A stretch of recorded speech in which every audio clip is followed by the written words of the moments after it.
All right, everyone. Welcome to the final lecture of the weirdest semester of probably most of our lives. I don't even know how to end such a strange semester. A class about social problems in the midst of a huge social problem. Social problems compounding upon social problems. I guess the most important thing right now that you want to know is grades and what's going on with all of that. So, without further ado, I'm no more packbacks after tonight. Those are done. You can make up ones that you missed from prior weeks. I'll allow that, as I've kind of talked about before. The mind taps are over, none of that. See previous emails or videos where I've gone over some of those things. The final exam is on Thursday, and so a reminder that this will cover the chapters and lectures on drugs, alcohol, and healthcare and personal health, the stuff I'll be talking about today. It will pretty much follow the same sort of format as previous exams. You'll have all day. Meaning you can take it anytime during the day. You'll have 2 hours to complete it once you start it. There will be 50 questions. It will mainly focus. It will focus more on the chapter and lectures on health. But again, it will stick to the study guide pretty closely. The group projects are being graded. Anyway, I just want to commend you on such a good job that you've done working together and collaborating across the globe, and maybe it's sort of a prelude, of what's to come. You're getting kind of training for some of the challenges that we may be facing in the future, not just from pandemics, but in other areas as well, where we'll have to maybe work remotely and work across long distances and so on and so forth. I just want to say that your generation you're experiencing what's called a cohort effect. Everyone in your generation will have experienced this huge event. For my generation, it was a much comparatively smaller event. It was catastrophic, but it was much different. The attacks of September 11th, and that had a huge, profound effect on the world, but much different than this. This is sort of World War type scale stuff going on. So anyway, I'll talk about this. I miss the physical classes. I hope that everything works out and we could do that in the fall. I'm not sure, though. We'll see what happens. I'll probably adopt Zoom then. I didn't do it for the rest of this semester, just for reasons. I had concerns about just things that may be happening right now in terms of the economy crashing and people, students, staff, and so on suffering, and so on and so forth. But I will probably adopt Zoom for my classes next fall if we're still teaching remotely. But I miss I miss the physical classrooms and personally interacting with all of you and so on and so forth. I miss being on the stage. I'm a stage actor, not a screen actor. I miss telling lame jokes because I don't know if they're funny or not. Okay, so now moving on. Put on my suit jacket. Get serious for the end of the semester. Okay, so we left off. We were talking about healthcare, and one of the things that we're seeing already, and we're going to really see even more, is this gap in health literacy. So people who are wealthier and come from more educated backgrounds generally have greater health literacy than people who are poorer. Sorry, I'm moving my laptop around. Okay. generally have greater health literacy, are more likely to look up their symptoms before going and seeking medical treatment. I've had family actually who have looked up, have diagnosed themselves with some, pretty major illnesses before they've went and gotten their own. Went and gotten the physical diagnosis. Sorry, I've got cats and stuff going on over here. Okay. But if we can teach people greater health literacy, then we perhaps can reduce the amount of money that is spent on health care.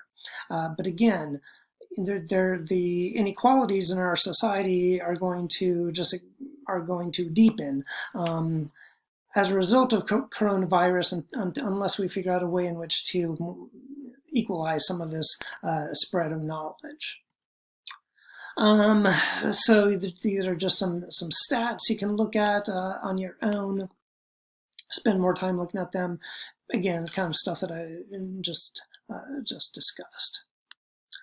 Okay, moving on to disability, because this is a big area. I know a lot of you are going into the healthcare field, and we have a lot of misconceptions about disability in this country, and I think in the world. In some ways, as a former disabled student told me once, the disabled are almost a new marginalized class because in the past, many people with disabilities, people like myself with asthma even, would die at a pretty early age. People with all sorts of disabilities would die earlier, and as medical advances were made, we became able to treat them. However, as we've become better, our treatment has advanced. But in some ways, the way in which we think about work, the way in which we think about self-worth and value, and things like that, are still stuck in the Industrial Revolution. The 9 to 5. That sort of mindset is still, I think, is at odds. I think with some of the things we're starting to learn about our own behavior and our own capabilities and our own limitations, and perhaps the ways in which we could sort of reorient our systems to account for them. I think that's one thing that we could think about doing, as we undoubtedly will have to rebuild a new world, not just from COVID-19, but COVID-19 plus everything else we've talked about in this class. So we have a lot of people who are disabled in this country who are facing some form of disability, and there are a lot of variations here. So there are developmental disabilities that can be like Down syndrome, disabilities where people they may be highly functioning in some areas mentally, but not in other areas. In social areas where you sort of need to be able to function in that area to more easily get through in life, but they may be able to do all sorts of other things. Hearing disabilities, there's all sorts of ground that we cover here. I think what comes to mind most often when we hear disability are mobility disabilities, and that's partly, I think, just because of the image that we've decided to use. We've decided to use the wheelchair placard as the sort of symbol of disability, which is great. We need some sort of symbol, and I think it's a good symbol. The problem, though, is that it makes us think that that's the only form of disability. Now, in the United States is a relatively new country, and what that means is that we're able to kind of build our infrastructure to allow for people with disabilities to get through easier. Now, I say that because, anyone who's disabled knows that it's very, very difficult to get around in this country, but it's still better than in some parts of Europe, for example, certain parts of Asia, poorer countries, and and things like that. So while we made great progress in in creating greater access for people with mobility disabilities, we still have a long ways to go. We still have a lot of ways in which we can improve our infrastructure. And just given the demographics of our population, we know that mobility disabilities are going to be on the rise. So the other thing that I was kind of alluding to a moment ago is that not every disability is visible. This is a really important thing. So there are all sorts of disabilities like multiple sclerosis, MS, Ehlers-Danlos syndrome, EDS, which is a connective tissue disorder that affects the whole body and things like that. There are around 4,000 so-called rare diseases, and a lot of these are considered invisible illnesses because they're not necessarily immediately apparent. They're often taking place inside the body. So it could be, cardiac malfunctions and things like that. I remember reading a story about some women who saw some guy park in a disabled parking spot, and he had the placard and everything, but he walked in, and they thought, oh, how could he be disabled if he goes walking in? And they went and wrote some nasty note and put that, or I think they actually waited for him. Yes, that's what happened. They waited for him and they confronted him about it, saying, you're not really disabled. We saw you walking. And he said, I just had a quadruple bypass, and listed, a couple other things he had going on. He said, why don't you go and do something to yourselves? I'll let you imagine what he said. So anyway, just, keep that in mind, especially if you see somebody with a disabled placard park somewhere and get out. That does not mean that they are not any less disabled. It just means you can't see their disability. Again, one of the ways in which some of this could change is by greater visibility in pop culture. This is actually how a lot of, I think, different social identities, marginalized populations, or just subcultures have gotten recognition in our global society, is through pop culture. And if you see more people who are disabled, remember, this is 12% of the population. This is not there's not a small percentage of the population. Then it becomes less there's less of a stigma. Our systems are developed in ways that make it easier for the disabled and things like this. So I think there's changes there that can be made. Okay, another disability, and not always a disability, but certainly sometimes. Mental health, and here I want to talk about depression for a moment. Well, first of all, let me talk about mental health more broadly, and just saying that mental health, where, as the sort of word cloud suggests, we were talking about stresses, anxiety, emotional problems, nervous system issues, sensory processing issues, genetic stuff. I mean, this is really complex, and this is something that right now we're seeing like a global health crisis along with a global mental health crisis, and the two are connected.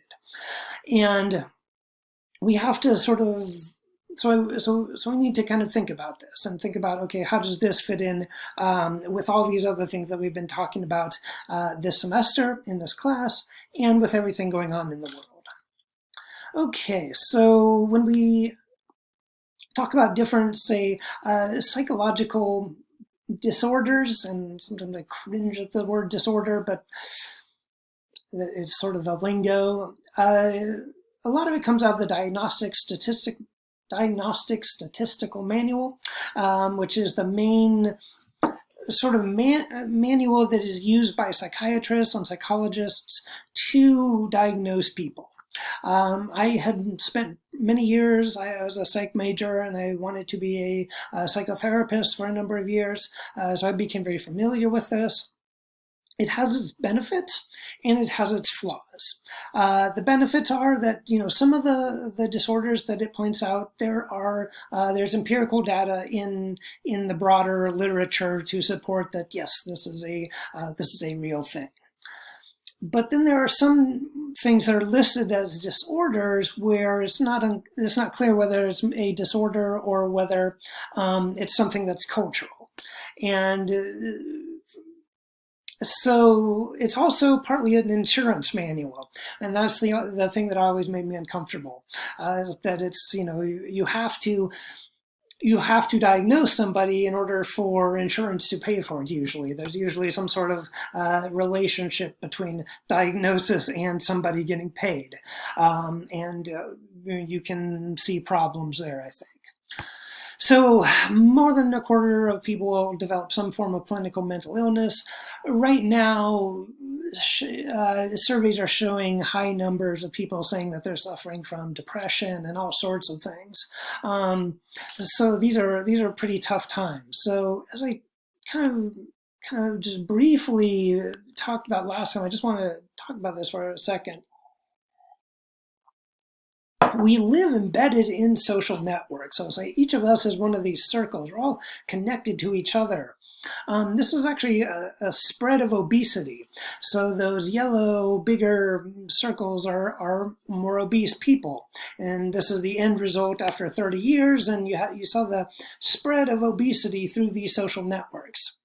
And it was the spread of kind of social norms and behaviors and so on and so forth. The whole idea being that you can actually model a whole range of different behaviors through this what's called a social network analysis. And I just wanted to show this here because we're all part of social networks in different ways. Physical, biological, there's sort of genetic aspects to it. Interestingly, we share more genes with our friends than we do with other people. And so there's all these things that are really interesting that are very relevant right now. There's a guy named Nicholas Christakis. I think I posted some of the interviews with him, but he's been doing some great work on this subject. And now he's devoting his work on this subject to how it relates to COVID-19.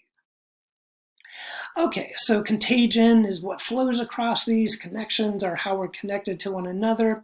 Homophily is this idea that we tend to associate with people who resemble ourselves, and that's not just people of the same race, but people of the same people who are sports fans tend to hang out with each other. People who are music fans but not sports fans, or people who are into cats but not dogs. Maybe they hang out more with other cat people or something like that. That will be the next great social divide. Okay, let's not go there. All right, so the problem right now is that these social networks that we see are being, we have to quarantine ourselves, and there's a limited connection. And so there's a lot of loneliness, and this is especially bad for people who have lost their jobs and are not able to work remotely, who are struggling, with their own depression.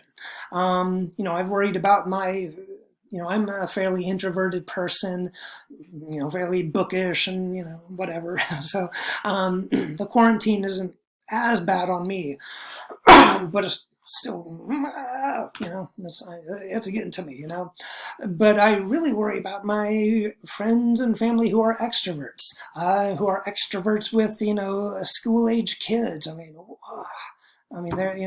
They're really having a tough time with this. And people who are alone, and one of the things about depression, well, I'll get to that in a moment, but sort of sometimes I turn to fiction because sometimes these things have been thought about and have been contemplated very deeply by the authors of fictional work. So this comes from an article of the New Statesman saying why we are living in Ballard's world. There's a writer, J.G. Ballard, who is this English writer who wrote a lot about quarantine and isolation and apocalypse. That was basically his select topics, these sort of things. He had a short story called The Intensive Care Unit, ICU. And the premise of this short story is that everybody's isolated. They're communicating through each other through their television screens. This is before computers, and so everybody's communicating through screens. And this family tries to get together for like a reunion or something, and then they end up trying to kill each other. So I don't know. Anyway, so his work it's on the more darker side. So maybe if you're not wanting that, maybe avoid Ballard. But if you're interested in some work that kind of deals with what we're experiencing right now, Ballard's, he definitely focused on a lot of this stuff. Okay. So as I wanted to point out, as I said, he talked about isolation and depression and things like that. So the quarantine and these lockdowns, they're necessary. I'm not going to go over why they're necessary again, but I think they're very necessary. But they're going to be very hard on people who are depressed, and especially people with chronic depression. And when I say chronic depression, I mean a different type of depression than just, oh, I feel depressed today, or even the sort of depression that people get where they become suicidal, but then they never have that sort of impulse ever again, or we all sort of use it semantically, but it's different than the sort of chronic depression where people every few months or maybe every few weeks will make an attempt on their life, or will be checked into a psychiatric institution. This is biological. This is sort of different than the sort of depression that we use when we mean that we're sad. I think we should say that we're sad more than oh, I'm just feeling kind of depressed today. We should say I'm feeling kind of sad today or something, maybe so we can start to differentiate that from this really, really severe chronic depression. This is biological. It's not something that you can just kind of lift themselves out. I mean, lift yourselves out. People can't lift themselves out of it.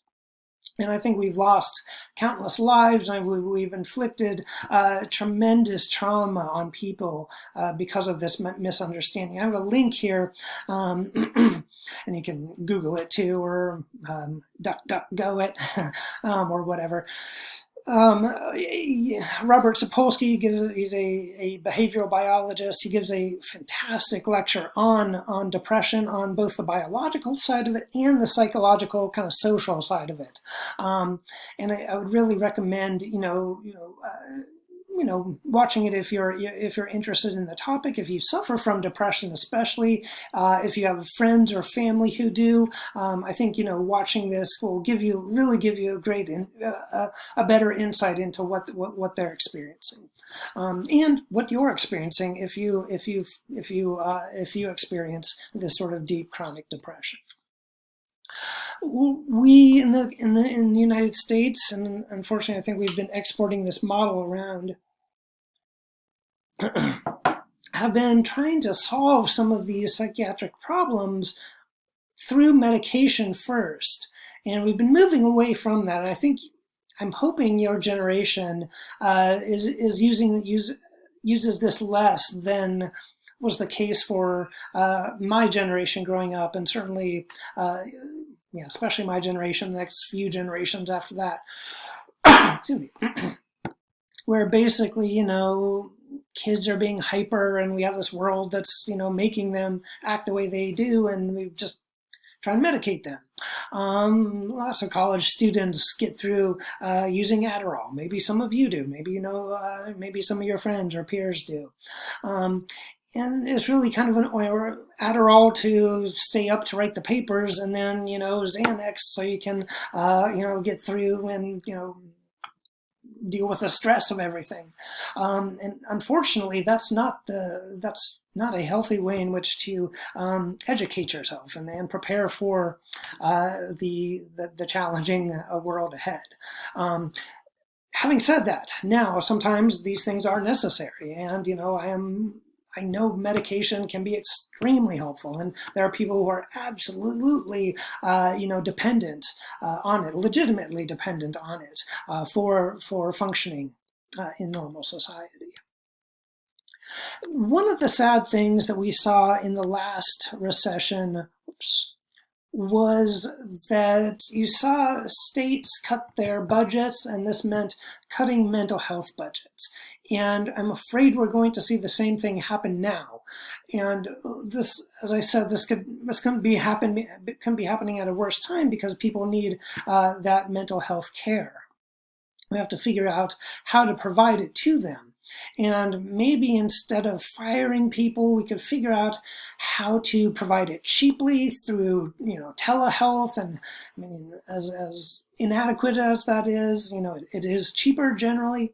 But again, not everybody can afford that. So, but it was really problematic that we saw so many states cut their funding to mental health clinics.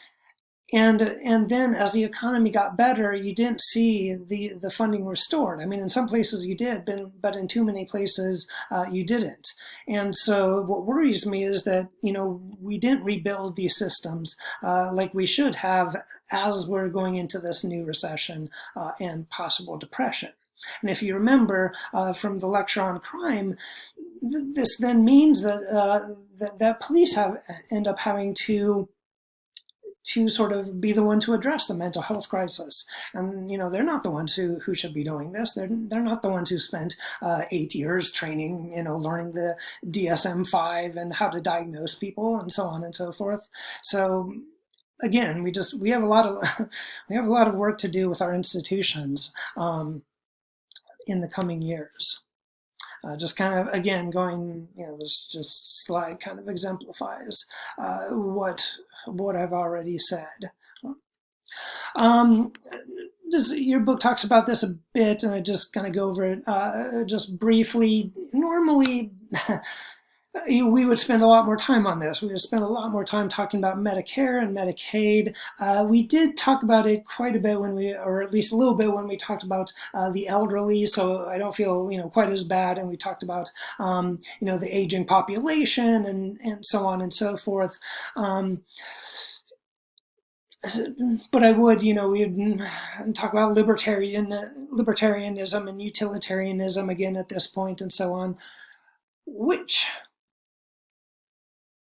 let me take a drink and say this, which has become a very, very interesting topic of debate now.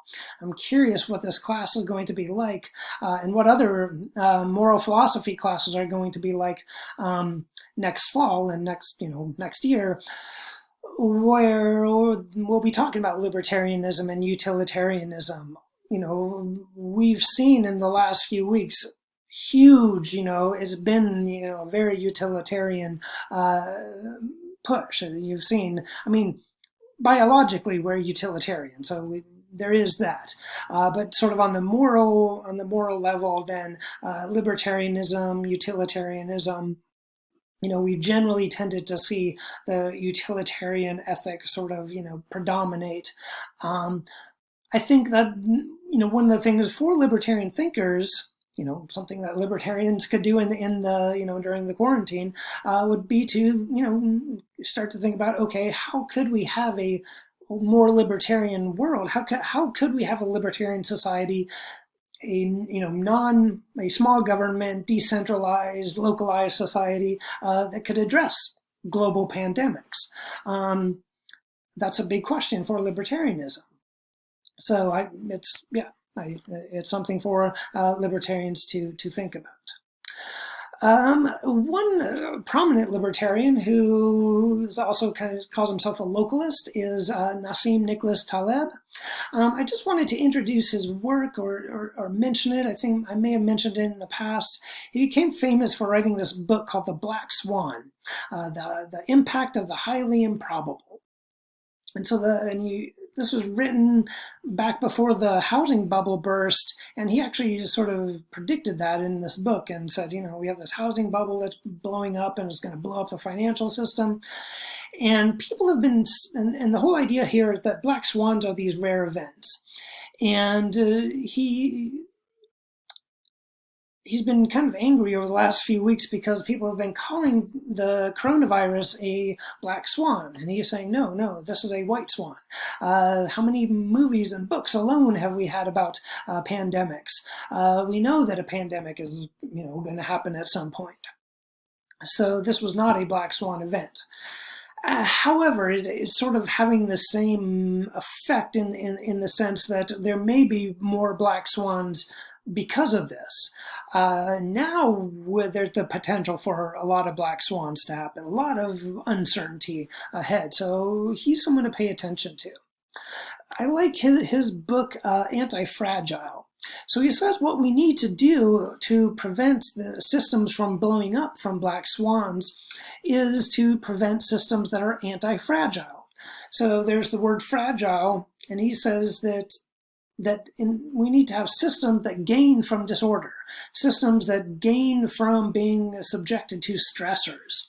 So he wants to differentiate this from where obviously something that's fragile, it breaks. Something that's robust, it can resist stress and change for a while, but at a certain point it just, enough stress and it can't, it's not robust enough. Resiliency is better because it adapts to change. But he still says that's still, you're still being kind of dragged along by the stressor, by the thing that's causing the change. So he says what we need to do is try to develop systems that are able to innovate. When confronted with a crisis, they actually innovate and get better. How we do that, that's sort of a trial and error process. There's no blueprint, and that's kind of a big point that he makes. This isn't something you can plan, but it does take a little bit of tinkering and trial and error. So one way he kind of uses to describe it is fragile would be this guy sitting there just kind of lazily drinking wine as the sword gets dropped on him. I think this is from Damocles in ancient Greek mythology. The Sphinx is more resilient. It's a very powerful, monster and so on. I'll move myself so you can see the image. But what we really want is to be like the Hydra in Greek mythology. So here you've got the guy, the hero fighting it. When the Hydra had one of its heads chopped off, it would grow a new head, and it would actually sort of become more powerful. Even after it was being even after it had been subjected to this usually mortal wound. And so that's where we need to be, basically. Be like the Hydra, is what Taleb says. We have this world that's, the global, globally it's going to be hard enough, but just within this country, in the United States, you have two very different views of governing, and I have Obama there just because we don't know who the Democratic challenger will be, and maybe Trump will still be president. But Obama and Trump have taken very different approaches to healthcare, to health, and to healthcare responses. No government has really gotten prepared for the pandemic, though. The Obama administration got prepared in 2014 after Ebola hit the United States. But again, we've known that pandemics and epidemics and contagious diseases have plagued us throughout history. And the fact that we weren't ready is, it's a pox on all of us. Our language is is infused with, all this metaphor, or that I've been using, that show that, disease has been with us a long time, and it's really just, it's so frustrating that, that we were so badly, so unprepared for this, especially rich countries like the United States, rich countries in Europe, the United States in particular. This is my country, the country I live in, the country I pay taxes to, that I'm responsible for, and I'm responsible to, and so on and so forth. The failure of the United States is a failure on my part as well. So I have to look inside myself and look at my behavior. What have I done that has led to this broader failure? And that also means maybe not pointing the fingers at the people who deserve a lot of the blame, more fervently, more strongly. Not advocating for necessary changes more forcefully, and so on and so forth. Not changing my own behavior, buying too much stuff I don't need, whatever it is. I think a lot of this crisis is going to play out for some time, and I think it will give us a lot of time to think about what matters, what's really important. Remember, things just got worse for the sandwich generation. Remember, we talked about them when we were talking about elderly and population growth. So remember, right now, elder care is going to be really hard for a lot of people until the coronavirus vaccine is developed, if it's developed. Hopefully, it will be soon, with the world brain power thrown at it. Because it's going to be very hard for people to care for their elderly parents. Put them in, are they going to want to bring them into their homes to take care of them if they're no longer independent? Are they going to want to risk putting them in a nursing home? Things just got, all these things that we have been discussing just compounded on each other. And so I hope with this class that you're starting to see how all these different systems intersect, and the ways in which they intersect. And I hope the fields in which you have more expertise than me, you're able to see things in these lecture slides and the book and the videos, and make connections that I don't see, and so on. And it's through that sort of networking of our minds that we're going to be able to, come out of this and move through the things that are also still coming at us, like climate change. So again, some of the things that we have to think about that are pretty more immediate. Contact tracing. This is going to be something that's really important. It's not going to be perfect, but it's been working pretty well. So contact tracing usually basically works through smartphones, and lets you know if someone you've interacted with, or you're coming towards someone who's had coronavirus. There's the potential for discrimination here, but again, remember, this is just a disease that a lot of people can get. So it's not something you should be any more scared. Well. Let me back up from that. We shouldn't be scared of anybody who's infected with it, but we should, obviously understand that this is a serious illness, and, we want to stay away from them until, the infection is gone. But this brings up some questions about privacy, and as we discussed earlier in this semester, surveillance capitalism, and on the more broader system of instrumentarianism that I think would apply to not just sort of capitalist societies, but also governments like China, especially China, I would say, places where you have a much larger state, and where the state does have much more control, and where you don't have the same sort of rights to privacy that you see in the United States, especially. This is going to be a big challenge, and how much liberty people are willing to sacrifice and for how long. It could be something that, we sort of temporarily give up our privacy, and figure out some sort of way to get it back.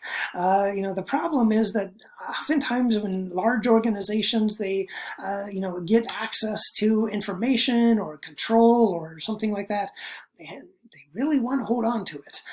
So that may be something to think about in terms of how to sort of decentralize things. If you can bring things down to the local level, it's harder for things to be controlled at a larger level. However, it's harder to fight pandemics with in the small sort of federalist system like the United States versus the sort of top-down control system you have in China.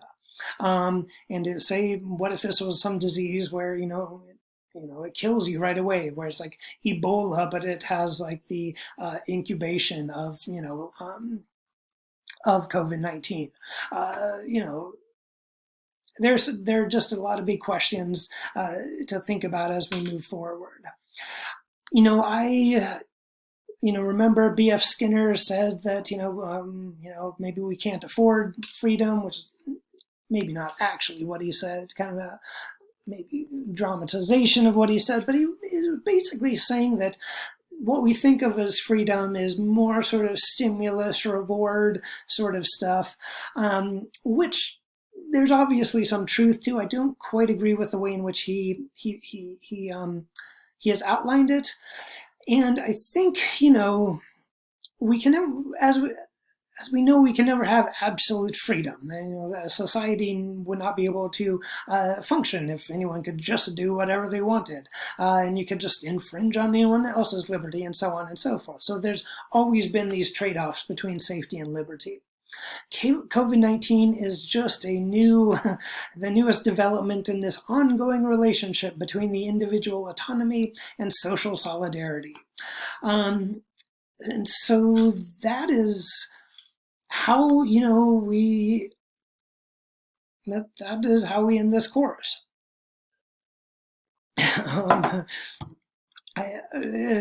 Thinking about what we thought about at the beginning. If you remember, at the beginning of the semester, we started thinking about libertarianism and utilitarianism. Little did I know that at the very end, that during the class, those issues, personal freedom, individual rights, and so on, social solidarity, biological organisms, all of that would become so fundamental to everything that we would see these things exemplified just so dramatically. I did not expect, a worldwide pandemic and shutdown of everything to happen. But I'm glad that we did. I'm glad that we did talk about these things earlier on in this semester. I'm glad that I do spend a little bit of time in my social problems class talking about libertarianism and utilitarianism. As it's not usually something that most sociology professors talk about. I think it's necessary that we spend at least a little bit of time talking about these subjects that really are kind of moral philosophy, but are still, you find them in sociological theory. I just wanted to, kind of end this class by saying, I wish you the best of luck. It's going to be those of you who are graduating this year, it's going to be a weird commencement. I don't know if it's going to be more memorable or less than mine, than taking part in it physically. On the one hand, it will be memorable. I'm devastated on many levels that you're not going to be able to take part in it. I know many of you have been waiting for years, to walk this and to be part of the physical, social celebration that is graduation commencement. In Beaver Stadium, and then across the various schools across campus. it's going to be sad.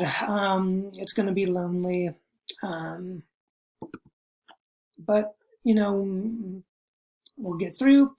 I just want to say that, I think as I said, you're going to be strengthened from this experience. You're going to be much more anti-fragile than I think most of the baby boomer generation, Generation X, millennials, all the various in-betweeners and so on and so forth. Having gone through this experience, I think you will have a level of fortitude and solidarity of experience that is lacking and that I think has been lacking. And I think, libertarian or utilitarian, communist or capitalist, the fact of the matter is we now know that we are, biology doesn't care about any of that. So we really have to think about how our systems can adapt to this. And that's been one of the things I've been sort of emphasizing throughout this semester. So I wish you all the best of luck on the exam on Thursday. Please don't hesitate to send me an email if you have any questions about anything. I'll be doing a lot of grading over the next couple of days, trying to get as much up as I can before the exam. I don't think I'll be able to finish, but I'll be at it. I'll be working at it. Again, I wish you the best of luck. Just, those of you who are, who will be here, who will be at Penn State next year, I hope to see you virtually, if not physically. Have a good summer. Make the most out of what you can, and just hang in there, everyone.